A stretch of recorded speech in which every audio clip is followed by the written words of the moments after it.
The rain began as a whisper against the leaves, and Alden Driscoll looked up at the bruised sky, knowing he had perhaps 3 hours to save 6 months of work, or lose everything his father had died protecting. He stood at the edge of the upper terrace, watching the pickers stream down the hillside road with their baskets abandoned between the rows. Cowards, his foreman Garrett called after them, but Alden knew better. They were day laborers from the village, paid by the basket, and hail would shred both grapes and hands with equal violence. He could not blame them for choosing their skin over his coin, even if it meant financial ruin arriving 10 days ahead of the wine factor's payment deadline. "That is the last of them," Garrett said, breathing hard from his run up the slope. "The Hendersons, the Marks girl, even old Peter who said he owed your father a debt of honor, all gone." Alden nodded slowly, calculating tonnage against hours against the darkness massing in the west. 2 men could not strip 60 rows before the storm broke. 2 men could not even strip 6. The grapes hung fat and perfect, the culmination of his father's final planting before the cough took him last winter, and they would be pulp by morning. "Go down to the house," Alden said quietly. "Secure the cellar and the stills. If we cannot save the harvest, we can at least save the stock." Garrett opened his mouth to argue, saw something in Alden's face and closed it again. He nodded once and turned downhill, leaving Alden alone among the vines with the wind rising and the first fat drops beginning to fall. Alden walked between the rows, touching the clusters gently. His father had chosen this specific rootstock, had terraced this particular hillside because the slope and the sun and the stony soil would produce something remarkable. 3 years of work. 3 years of water carried uphill in dry summers, of pruning in winter cold, of fighting birds and beetles and the endless encroachment of wild growth from the forest edge. 3 years to reach this single perfect harvest, and the factor from Westmark had chosen this moment to call in the lien. Citing clauses and interest Alden's father had agreed to in some desperate season before Alden came home from the border wars. The debt was payable in coin or wine. Alden had no coin, and now, it seemed, he would have no wine either. He was considering whether a man could outrun total failure when he heard the voices. They came up the track from the river road, a dozen strong, maybe 15, singing something in Orcish that sounded like a marching cadence crossed with a drinking song. Alden's hand went to his belt where his sword was not, because he had left it in the house like a civilian, like a man who had stopped being a soldier and started being a farmer and clearly could not manage either role properly. But they were not raiders. They were a harvest gang, he saw as they crested the rise, each carrying the wide shallow baskets and short curved knives that marked contract pickers who followed the crops from the grain fields in summer to the orchards in autumn. Orcs, everyone, which meant they were the Ashmark gang out of the river camps, the ones who took the jobs no human crew would touch and did them faster and better for half the pay. And at the front, setting the pace and calling the rhythm, was Brenna Ashmark herself. Alden knew her. Of course he knew her. She had brought her gang 3 seasons running to help with the early pruning, the thinning, the leaf pulling that prepared the vines for exactly this harvest. She was tall for a woman, but not absurdly so, perhaps 5.5 feet, with the wiry build of someone who worked from dawn until dark and made it look easy. Her skin was the deep green of summer moss, her tusks small and white against her lower lip, and her dark hair was bound back in a thick braid that hung to her waist. She wore the same canvas trousers and linen shirt as her crew, and she moved with the easy confidence of someone who knew her own strength and had no need to prove it. She stopped at the edge of his terrace, looking up at him where he stood frozen among the vines. Her crew stopped behind her, silent now, waiting. "Your pickers ran," Brenna said. "It was not a question." "Yes," Alden said, because there was no point denying what she could see with her own eyes. "Storm will break in 2 hours, maybe less. I know. 60 rows of red grapes, 3 tons minimum, and you standing there like a monument to bad planning." Despite everything, Alden felt his mouth twitch toward a smile. "That is an accurate assessment." Brenna looked at her crew, then back at Alden. "Standard contract. 3 coppers per basket, meals provided, and shelter if we are still working when it hits." Alden's heart lurched. "I cannot pay you until the factor takes delivery. 10 days at minimum. Then you will pay us in 10 days. You would work on credit." "For a man who might have nothing to pay you with come the deadline." Brenna's amber eyes held his, and there was something in them he could not quite name. "You paid us in full last spring when half the valley was offering scrip and promises. You paid us in winter when we did your pruning and the snow came early, and we had to shelter in your barn for 3 days, eating your food and burning your firewood. You have never once shorted our count or claimed our work was insufficient to avoid the full wage." She paused. "So yes. We will work on credit. For you."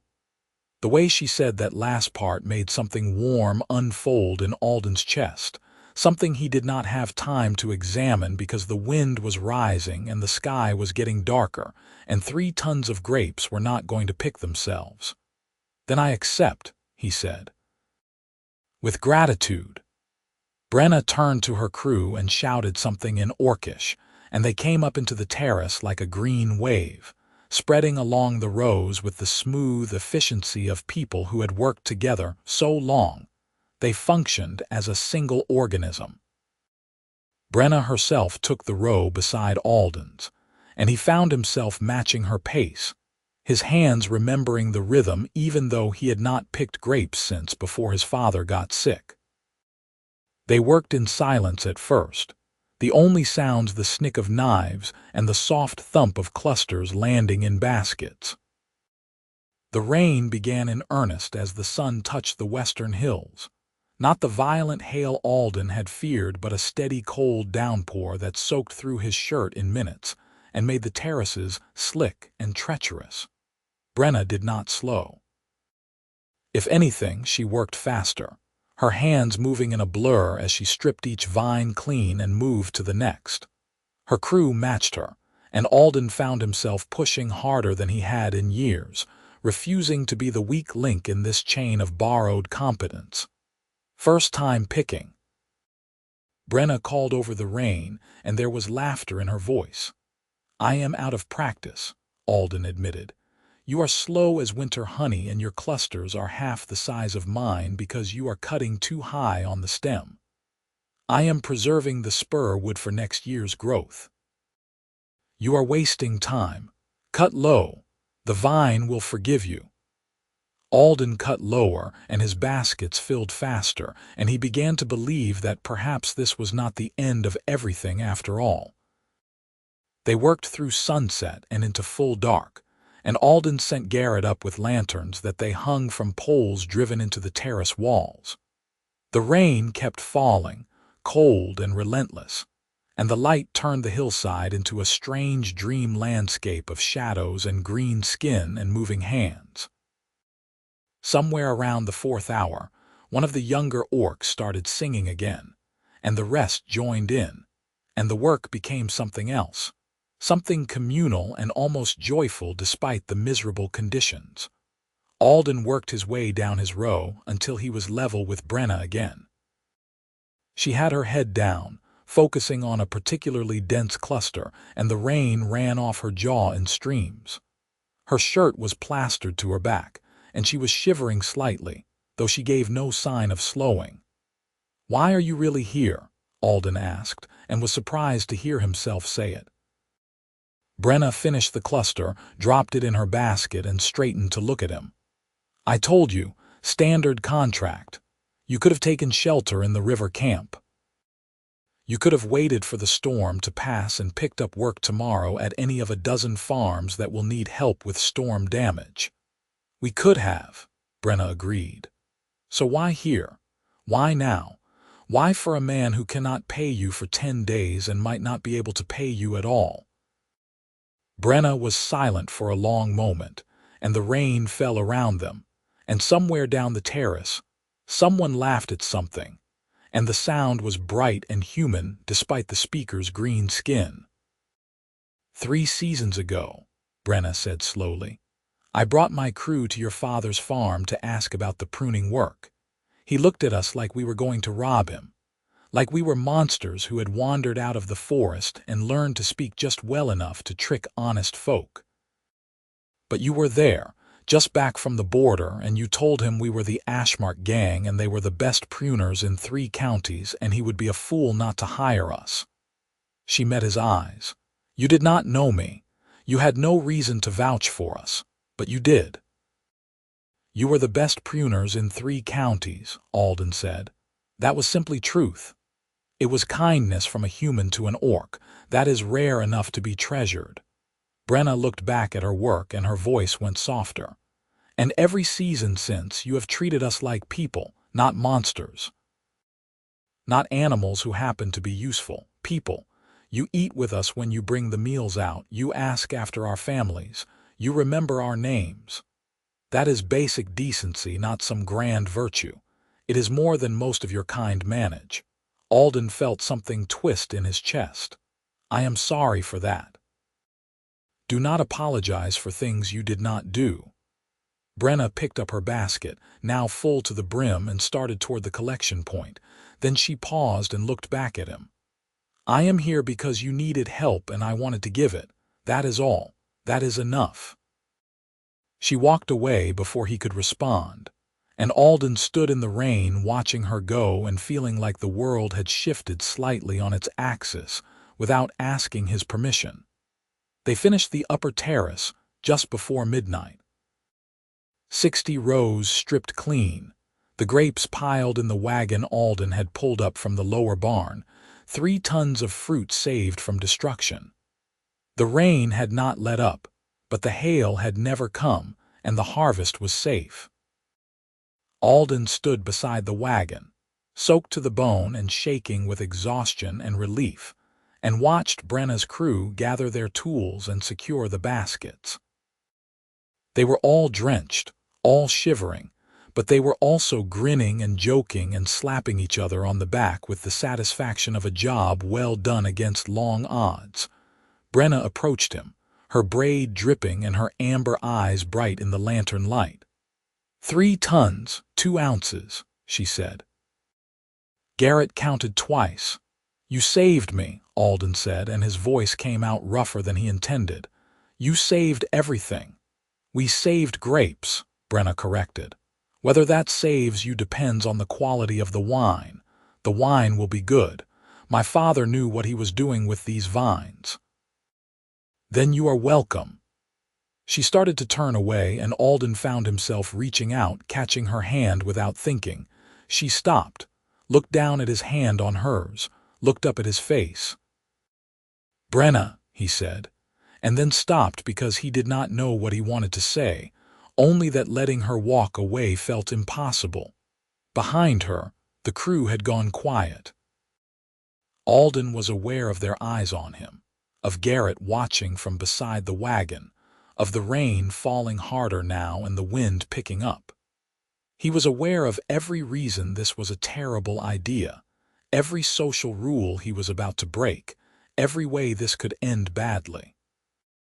But he was also aware of the way Brenna was looking at him, of the way her fingers had curled slightly around his, of 3 seasons of her bringing her crew to his farm and working with quiet competence, and never asking for anything more than fair pay and basic respect. He was aware that she had come tonight when no one else would, that she had worked for hours in freezing rain on nothing but a promise, that she was standing here soaked to the bone and shivering, and still somehow the most beautiful thing he had ever seen. Soaked to the bone in the storm, the orc woman turned to him, and he kissed her right there. It was not a gentle kiss. It was desperate and grateful, and 3 seasons of something unspoken finally finding its voice. Brenna made a small, surprised sound, and then she was kissing him back, her free hand coming up to cup the back of his neck, pulling him closer. When they finally broke apart, Alden was breathing hard and Brenna's eyes were wide, and somewhere behind her one of the crew let out a long, low whistle. "Well," Brenna said, and her voice was shaky. "That was unexpected." "I am sorry," Alden started, but she pressed her fingers to his mouth. "Do not apologize, not for that." She was smiling, a small private smile that made his heart do complicated things. "But maybe we should get out of the rain before we have this conversation." "Yes," Alden agreed. "Yes, that would be wise." He led them all down to the main house, where Garrett had built up the fire in the great room and laid out cold meat and bread and cheese from the pantry. The crew fell on the food with enthusiasm, and Alden brought out blankets and towels and an ancient bottle of his father's best wine, which he opened and poured for everyone, because some moments deserved to be marked. Brenna stood beside the fire, wrapped in a blanket and holding a cup of wine, and Alden could not stop looking at her. Her braid had come partially undone, and her hair hung in dark, wet waves around her face. Her skin gleamed in the firelight, and when she caught him staring, she raised one eyebrow in silent question. He crossed the room to stand beside her. "I should explain," he said quietly. "You kissed me. That seems fairly self-explanatory. I kissed you in front of your entire crew. That was perhaps not the most diplomatic approach. My crew does not care who I kiss." Brenna took a sip of wine. "Though they will tease me about it for the next year at minimum." "And you, do you care that I kissed you?" Brenna looked at him for a long moment. "Alden Driscoll, I have spent 3 seasons watching you work yourself half to death trying to run this farm alone.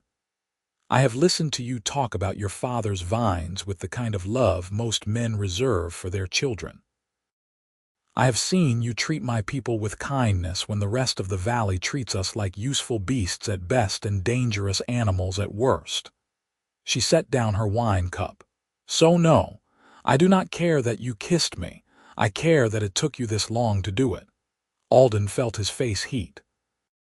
"You could have said something. I am an orc woman working harvest contracts in human lands. I cannot afford to say something. If you rejected me, I would lose the best steady work my crew has. If you accepted and it went badly, I would lose the same. The risk was all mine." She met his eyes.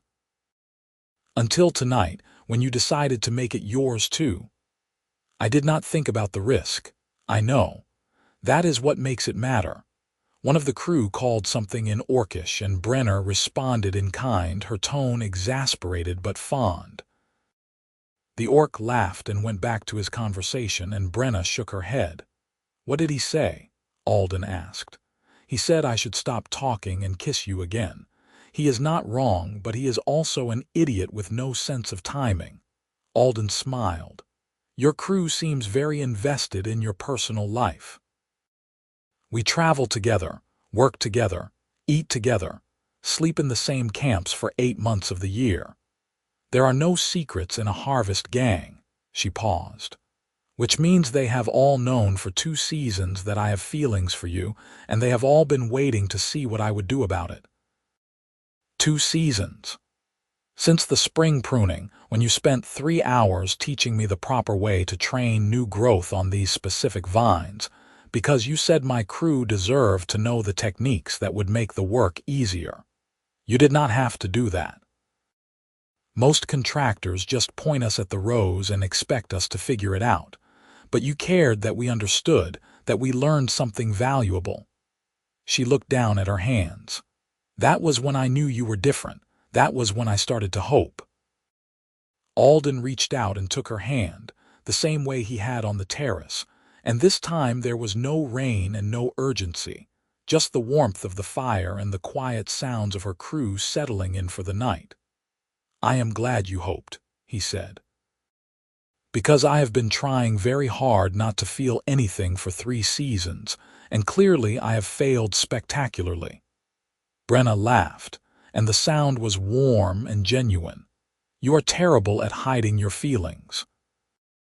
Every time I came to the farm, you would find some reason to work near wherever my crew was stationed. You would bring us water even when we had full barrels. You would ask me questions about the harvest schedule like you did not already know exactly where we would be and when. I wanted to see you. I know. It was sweet, also extremely obvious. They stood together in comfortable silence, and outside the rain hammered down and the wind howled, and inside the fire crackled and the crew began to settle into bedrolls and blankets on the floor. Garrett approached, looking uncomfortable. "Sir, I have made up the spare rooms, but there are only 4 beds for 15 people. They can have my room and my father's old room," Alden said. "I will sleep down here by the fire." "I will tell the foreman to sort out who gets the beds," Garrett said, and retreated quickly. Brenna squeezed Alden's hand. "I should go help settle them." "Stay," Alden said, "just for a moment." She stayed, and they stood together watching the fire, and Alden felt something in his chest unwind that had been tight for longer than he cared to admit. The harvest was saved. The debt might yet be manageable. And the woman he had spent 3 seasons trying not to want was standing beside him holding his hand, like it was the most natural thing in the world. It was not a solution to all his problems, but it was enough for tonight. The next morning dawned clear and cold, the storm having blown itself out sometime before dawn. Alden woke stiff and sore on the floor beside the fire to find half of Brenna's crew already up and working, hauling the grapes down to the crush house without being asked. He found Brenna in the vineyard, walking the rows and checking for damage. "Some stripped leaves," she reported. "A few broken canes on the exposed end of the upper terrace, but the vines are sound. You will have a full crop next year if you manage them properly. If I am still here next year." Brenna gave him a sharp look. "Explain." So he did, laying out the whole sorry situation while they walked between the dripping vines. The debt his father had taken to finance the terrace expansion. The factor from Westmark who held the lien and wanted the land more than he wanted the money. The payment due in 10 days that Alden had planned to make with the profits from this harvest, and the problem that was now becoming apparent as he looked at the grapes piled in the crush house. "The rain diluted the must," Alden said flatly. "Every grape on that hillside soaked up water for 6 hours. When we crush and ferment, the wine will be thin and weak. I cannot sell thin wine to the merchants. They will reject the whole batch and I will have nothing to pay the factor with. So make something else. There is nothing else. Wine is what I know. Wine is what this land produces." Brenna stopped walking and turned to face him. "When I was young, my grandmother ran a brewery in the river camps. Orcs do not drink much wine. We prefer beer and spirits and things with more backbone. But she taught me that fermentation is fermentation, and if you understand the principles, you can make many things." She looked at the crush house, thinking, "Your grapes are too wet for wine, but they would make excellent vinegar. And if you distill the low-quality wine before it spoils, you get brandy." Alden stared at her. "The garrison contracts for both. They use vinegar for preserving rations and brandy for the officers' mess and the field hospitals. Then sell to the garrison instead of the wine merchants. The garrison pays half what the merchants pay. Half of something is infinitely more than all of nothing." Alden started to laugh, and once he started, he could not stop. It was so simple, so obvious. And he had been so focused on salvaging the wine that he had missed the clear solution standing right in front of him. Brenna waited for him to finish, her expression patient. "You think it will work? I think it might, if we move fast. Vinegar needs time to develop, and the factor's deadline is 10 days out. Then we start today. Brenna raised her voice, calling to her crew in Orcish. They gathered quickly, and she spoke to them in rapid sentences that Alden could not follow. When she finished, they nodded and scattered, some heading for the crush house and others down toward the lower barn. "What did you tell them?" Alden asked. "That we are changing the plan. That instead of wages, we are taking shares in the final sale. That this is a gamble, but it is a gamble worth taking. Brenna, I cannot ask you to do that. If this fails, you and your crew work for nothing. You did not ask, I decided." She smiled at him, and there was a fierceness in it that made his breath catch. "We are in this together now. For better or worse." The work that followed was brutal. They crushed the grapes and started the fermentation. And while that was happening, Alden brought up every bottle of last year's wine from the cellar, including the batches that had not quite worked, the ones he had been planning to distill for personal use eventually. Brenna's crew built a second still from materials scavenged from the old equipment shed, and they ran both stills day and night, taking shifts to keep the fires hot and the condensation flowing. Brenna worked alongside Alden in the vinegar house, monitoring the fermentation and adjusting the temperature, and adding the mother culture Alden's father had maintained for 20 years. She learned fast, asking sharp questions and remembering the answers, and Alden found himself explaining techniques and theories he had never bothered to articulate before because there had been no one to teach. On the third day, Garrett came to Alden with bad news. "The factor's man is on the property. He says there is a problem with the Hall Road." Alden found the man at the bottom of the lane, sitting on a horse and looking extremely pleased with himself. His name was Morris, and he was the factor's chief agent, a thin man with cold eyes and a smile like a knife. "Mr. Driscoll," Morris said, "I'm afraid I must inform you of a complication regarding your upcoming delivery." "What complication?"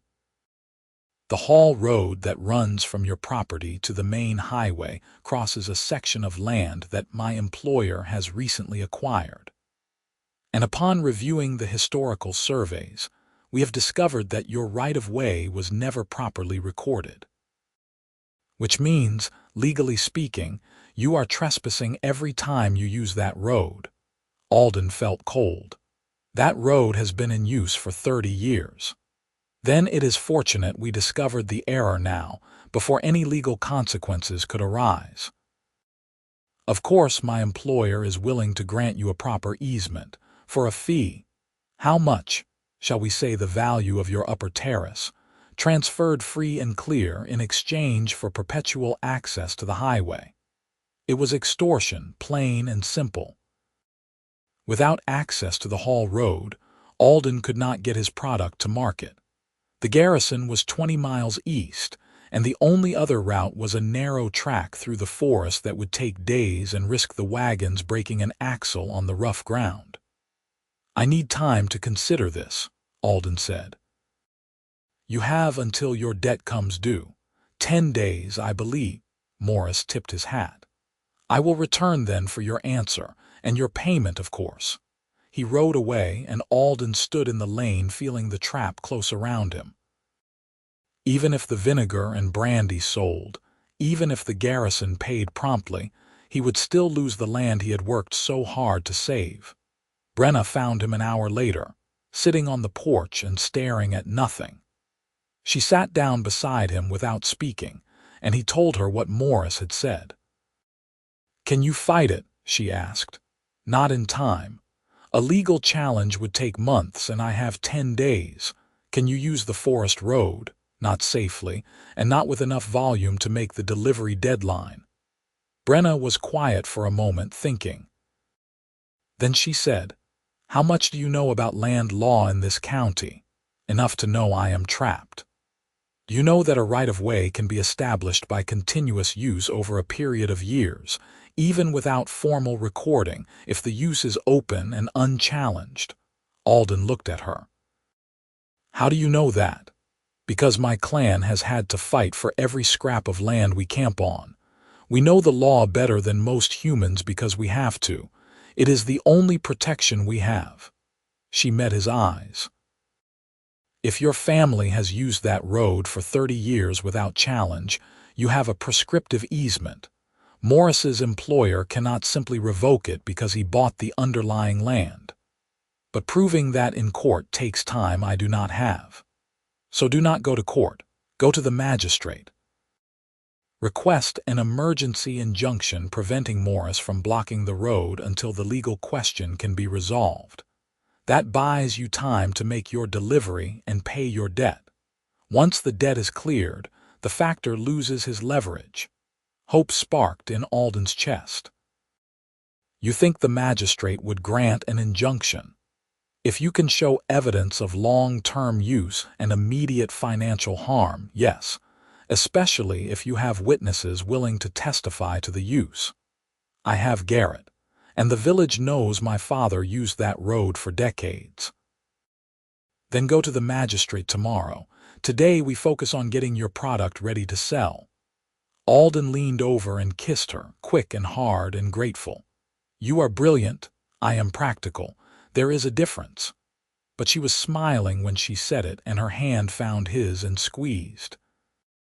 The magistrate heard Alden's petition 2 days later, in the small courthouse in the county seat. Alden brought Garrett and 2 of the village elders who testified that the Hall Road had been in continuous use since before Alden was born.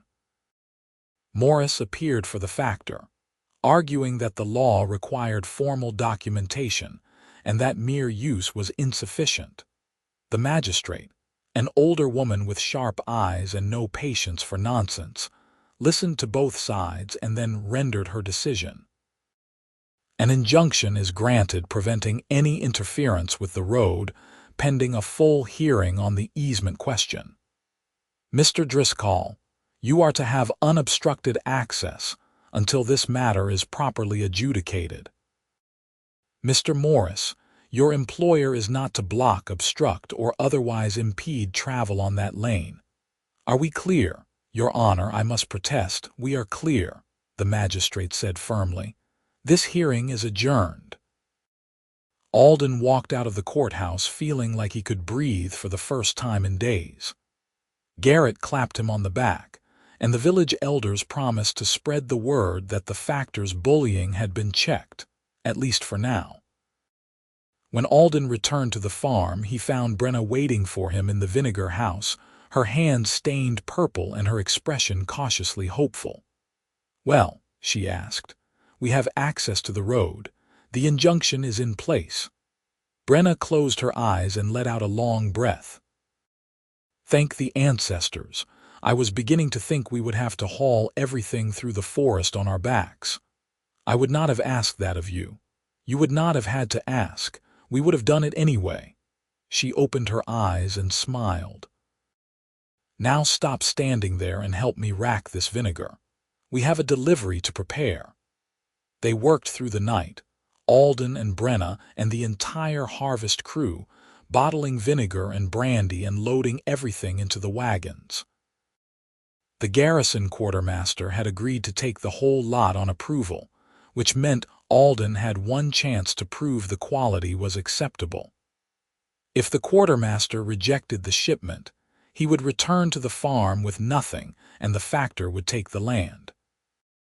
On the morning of the 8th day, Alden drove the lead wagon out with Brenna beside him, and the crew following behind in 2 more wagons piled with barrels and bottles.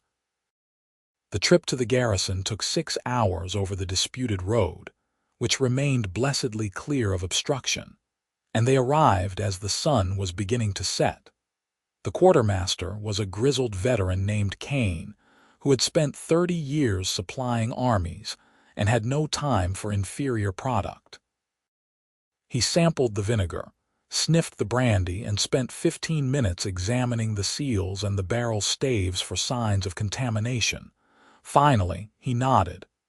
The vinegar is excellent, better than what we have been getting from the Westmark suppliers, and the brandy is clean and strong.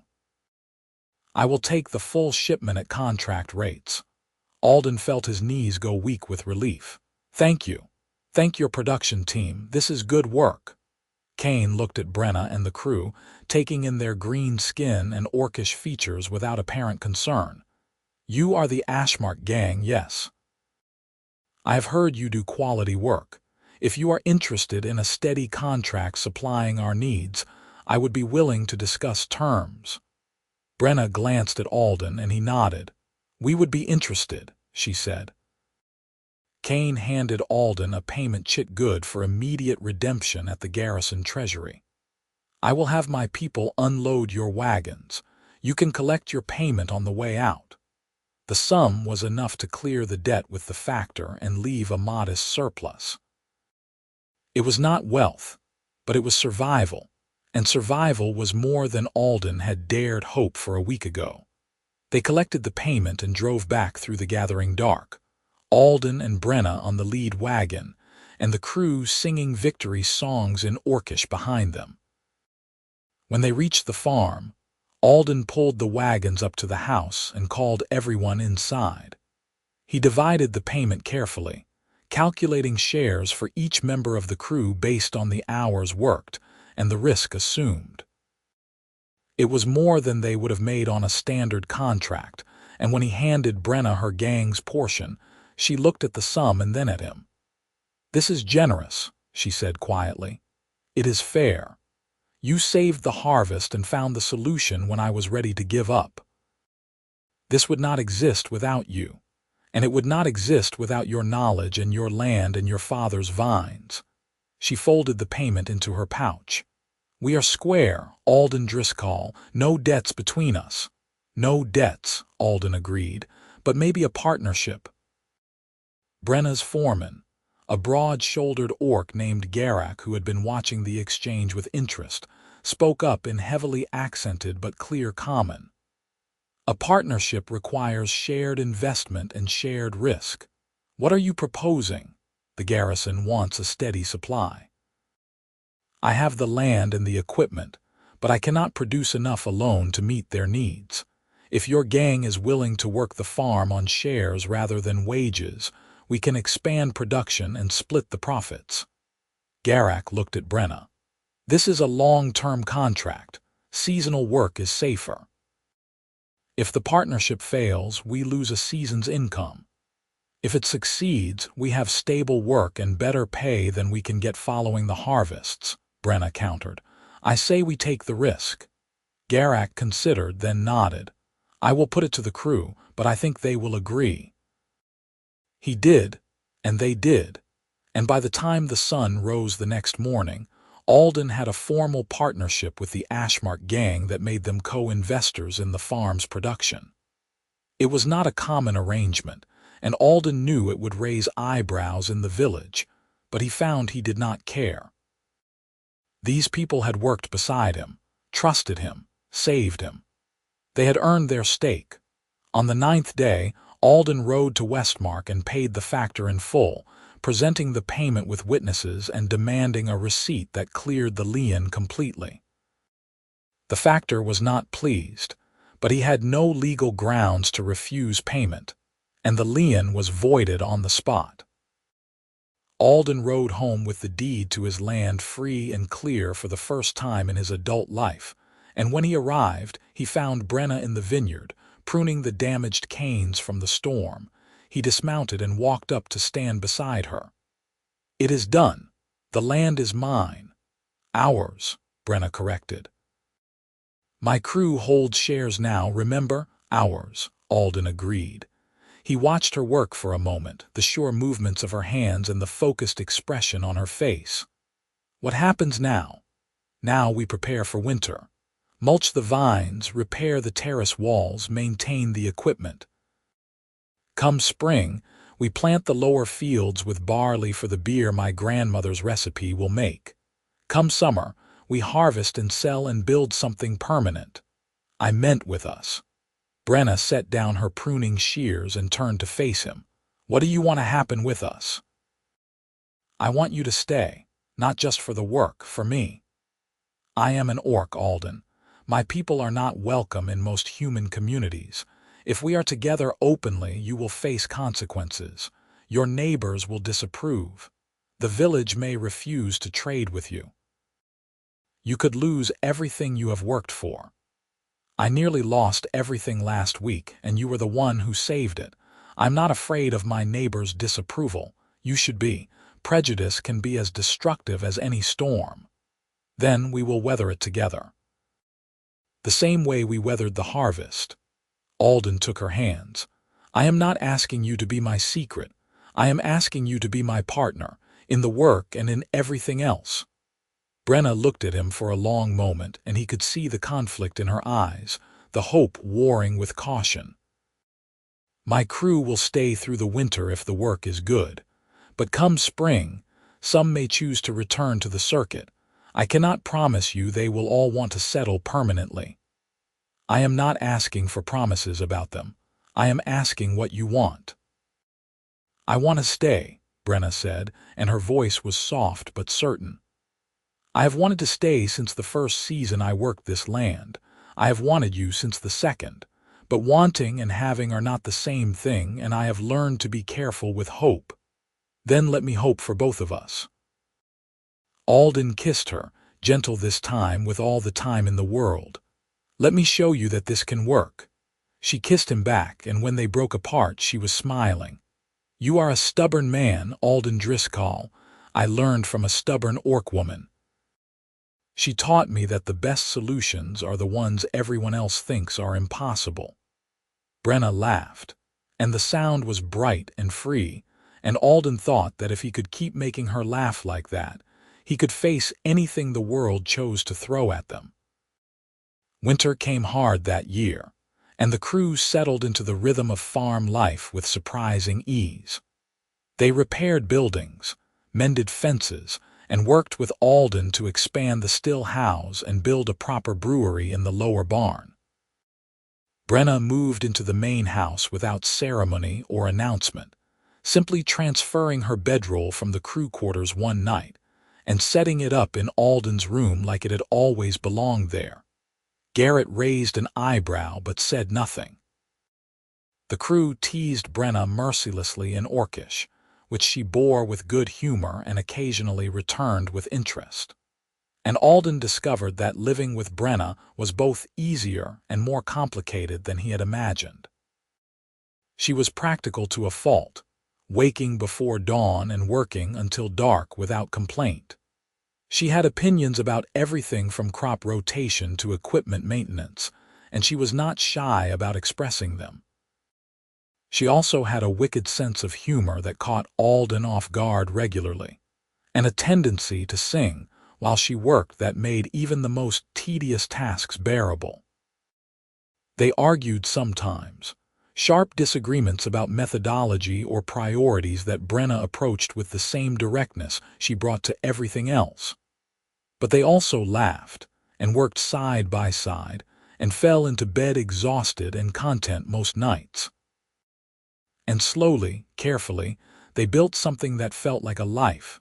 The village noticed, of course. Alden had expected disapproval, and he got it in the form of cold shoulders at the market and muttered comments when he passed. But he also found unexpected allies.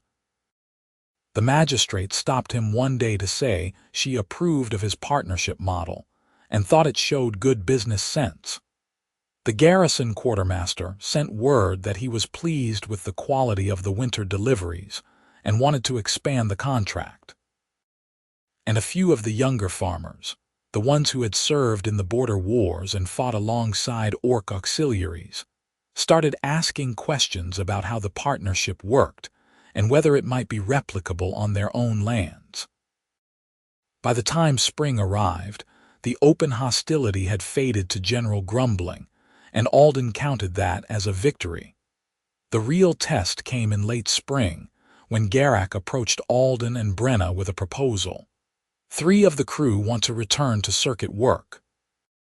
They miss the travel, and they have family and other gangs they want to rejoin. But the rest of us want to stay permanently. We want to build houses on the lower field and make this our home. Alden looked at Brenna, who nodded. If we are going to be a permanent crew, we need permanent structures. The barn is fine for winter, but come summer it will be too hot. And if we are truly partners, we should have the same quality of housing you have. Agreed, Alden said. Take what you need from the timber lot and build what makes sense. I will help however I can. They built 4 small houses over the next month, sturdy structures with stone foundations and good roofs, arranged in a loose cluster on the flat land near the river. The crew moved in with obvious relief, and the farm began to feel less like a temporary work site and more like a genuine community. Brenna stayed in the main house, in Alden's room, and nobody questioned it. It was simply the way things were. The new crop came in strong that summer, and the barley fields produced exactly as Brenna had predicted. They made beer from her grandmother's recipe, a dark, rich brew that the garrison bought by the barrel, and they expanded the vinegar production to meet the increased demand. The brandy aged in the cellar, gaining complexity, and Alden began to experiment with fortified wines, using techniques he had read about, but never had the capital to attempt. By autumn, the farm was profitable enough that Alden could hire additional help from the village, which he did, paying fair wages and treating the human workers with the same respect he showed the orc crew. Some of the villagers refused the work, but others took it, and slowly the lines began to blur. It was in the deep quiet of that autumn, with the harvest finished and the vines going dormant, that Alden realized he wanted to make this permanent in a way that went beyond business partnerships and shared housing. He found Brenna in the vineyard one morning, walking the rows and planning the next season's pruning. The light was golden and soft, and she looked entirely at home among the vines, like she had been meant to be there all along. "Marry me," Alden said, and it came out less like a question and more like a statement of fact.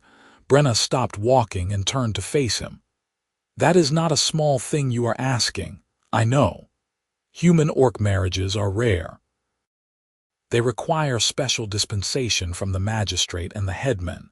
People will talk. They already talk. Let them talk more. Your family name is old and respected. You could marry a human woman from a good family and improve your standing. Marrying me gains you nothing but trouble." "It gains me you. That is everything." Brenna looked at him and her amber eyes were bright. "You are certain, because once we do this there is no going back. You will be bound to an orc woman for the rest of your life. Your children will be half-bloods. You will never be fully accepted by your own kind again. My own kind abandoned me when I needed help. Your kind saved me. I know which side I would rather be on." Alden crossed to stand in front of her, taking her hands. "I am not asking because I think it will be easy. I am asking because I cannot imagine my life without you in it. Marry me, Brenna Ashmark. Make this official. Make this real." She kissed him, and there were tears on her cheeks when she pulled back. "Yes, yes, you impossible, stubborn man, I will marry you." The magistrate granted the dispensation after a brief hearing in which she asked Alden if he understood the social and legal implications, and Brenna if she was entering the marriage freely. Both answered yes, and the magistrate signed the documents with a small smile. "I expect you will face difficulties," she said, "but I also think you will manage them. You have both proven to be resourceful." The headman of the village was less enthusiastic, but he could not legally refuse to recognize a marriage approved by the magistrate. So he added his seal to the documents and wished them well in a tone that suggested he thought they would need all the luck they could get. They were married in the spring, on a warm day when the vines were flowering, and the air smelled like green growing things and promise. The ceremony was held in the upper terrace, among the vines that had started everything, and the witnesses were the crew and Garrett and the magistrate, and a handful of villagers who had decided that curiosity outweighed prejudice. Brenna wore a dress of deep blue linen that her crew had pooled their money to buy, and her hair was braided with small white flowers from the hillside. Alden wore his best shirt and trousers, and he thought his heart might burst when he saw her walking up the terrace toward him, smiling that private smile that was just for him. They spoke the vows in common, the traditional words about partnership and loyalty and shared futures, and when the magistrate pronounced them married, Alden kissed his wife in front of everyone and did not care who saw or what they thought. The celebration afterward was loud and joyful, with food and drink and music played on instruments the crew had brought from their camps. Alden danced with Brenna, badly because he had never learned properly, and she laughed and corrected his footwork and told him he was hopeless, but she loved him anyway. Garrett got extremely drunk and made a speech about how he had known from the beginning that Alden was too smart to do the sensible thing, and everyone cheered. Garrett presented them with a carved wooden panel depicting grapevines and Orc clan symbols intertwined, which he said was a traditional wedding gift among his people. The magistrate gave them a small legal text on property law, which was possibly the most practical wedding gift Alden had ever heard of. And when the sun set and the guests began to drift away to their homes and houses, Alden and Brenna walked back to the main house together, hand in hand, and Alden thought that whatever challenges came next, they would face them together. The years that followed were not easy, but they were good. The farm prospered, the partnership with the crew deepened, and slowly the village came to accept that the Orc families living on Alden's land were there to stay.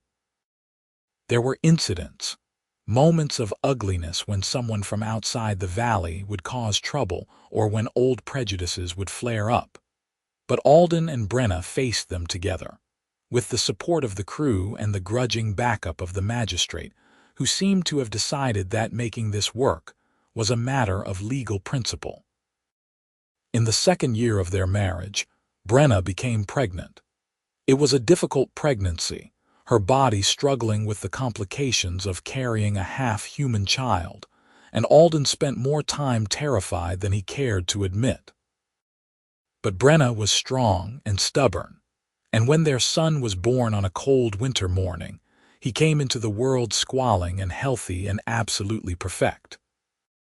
They named him Darin, and he had his mother's green skin and his father's dark hair, and a grip that could bend iron by the time he was a year old. He grew up running through the vineyard, learning to prune and harvest and ferment before he could write his own name, and the crew treated him like a small prince, spoiling him outrageously and teaching him Orcish alongside Common, so that he slipped between languages without thinking. 3 years later, Brenna gave birth to a daughter they named Petal, who had her father's lighter skin with a faint greenish tint, and her mother's amber eyes and a smile that could charm anyone into anything.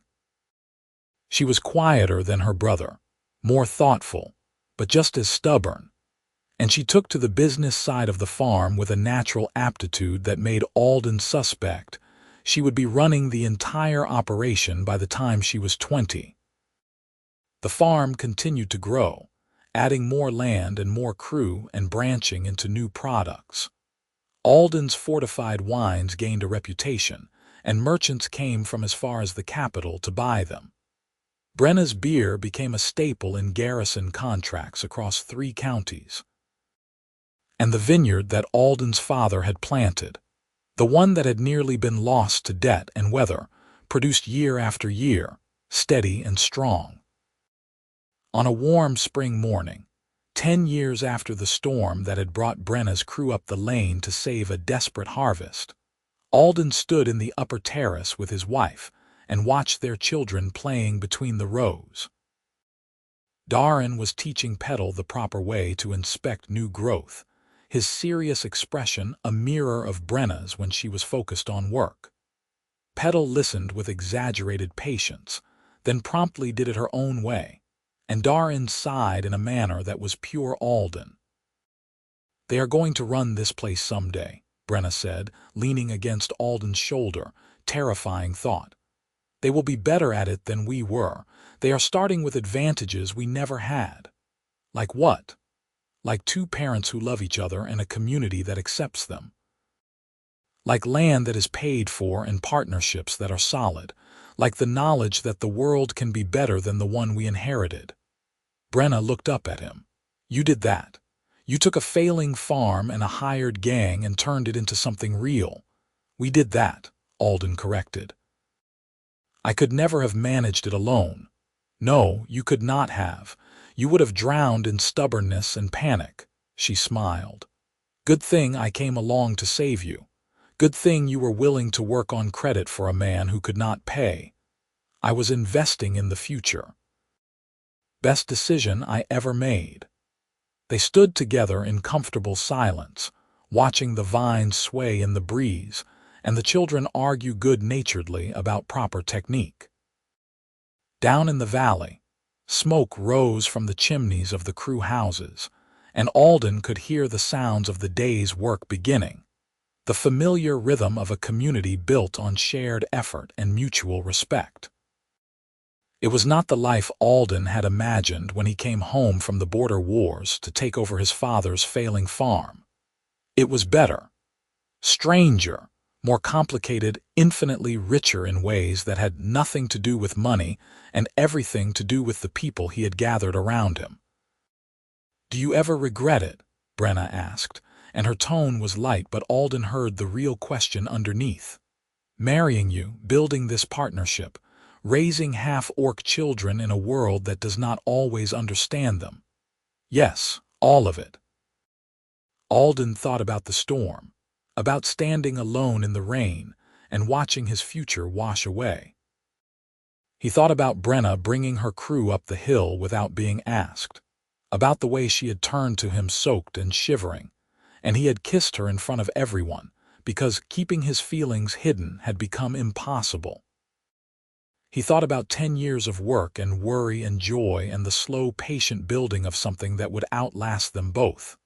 "Not once," he said. "Not even for a moment." Brenna squeezed his hand. "Good, because I am not going anywhere, neither am I." They walked down through the terrace together, calling to the children that it was time for breakfast.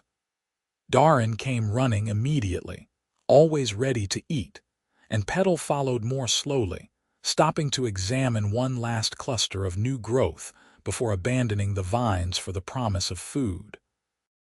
In the main house, Garrett had breakfast laid out, and the crew was beginning to gather for the day's work assignments.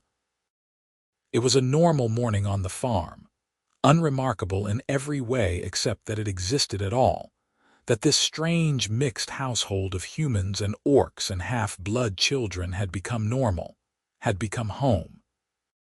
Alden sat at the head of the table with his wife beside him and his children arguing over who got the last of the honey for their bread. And he thought that perhaps salvation did not come in grand moments or dramatic gestures. Perhaps it came in the slow accumulation of ordinary days, in the choice to build something with the people who showed up when you needed them, in the willingness to take a risk on partnership and hope, and the stubborn belief that the world could be better than it was. The storm had brought Brenna to him, but it was the work that came after that had made them into what they were now. A family, a partnership, a small, defiant proof that the old boundaries could be crossed, that prejudice could be overcome not with speeches or laws, but with the simple, persistent fact of people living and working and loving across the lines that were supposed to divide them. It was enough. It was more than enough. It was everything. Outside, the vines stretched toward the sun, and the season turned toward summer, and in the upper terrace where it had all begun, the grapes were setting fruit for another harvest, another year, another chapter in a story that had started with rain and desperation and a kiss that changed everything. The future was uncertain, as futures always were. But Alden had learned that uncertainty was not the same as hopelessness, and that the best things in life often came from the moments when you stopped trying to control everything and simply trusted the people standing beside you to carry their share of the weight.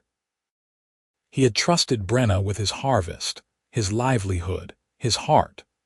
She had proven worthy of that trust 1,000 times over, and now they would build the future together, one season at a time, one harvest at a time, one small victory against prejudice and difficulty at a time. It was good work. Hard work. The kind of work that mattered. And as Alden looked around the table at his family, his crew, his life, he knew that the choice he had made that rainy night 10 years ago had been the right one. Not because it was easy, but because it was true.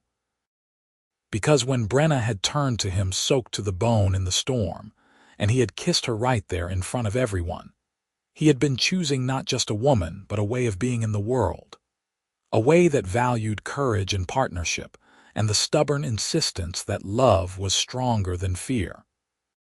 It was a lesson worth learning, a story worth living. And as the sun climbed higher and the day's work called them all back to the vines and the stills and the 100 small tasks that kept the farm running, Alden knew that this story was far from over. But for now, in this moment, with his wife's hand in his and his children's laughter ringing through the house, and the smell of bread and brewing beer and growing things filling the air, the story was exactly where it needed to be, home.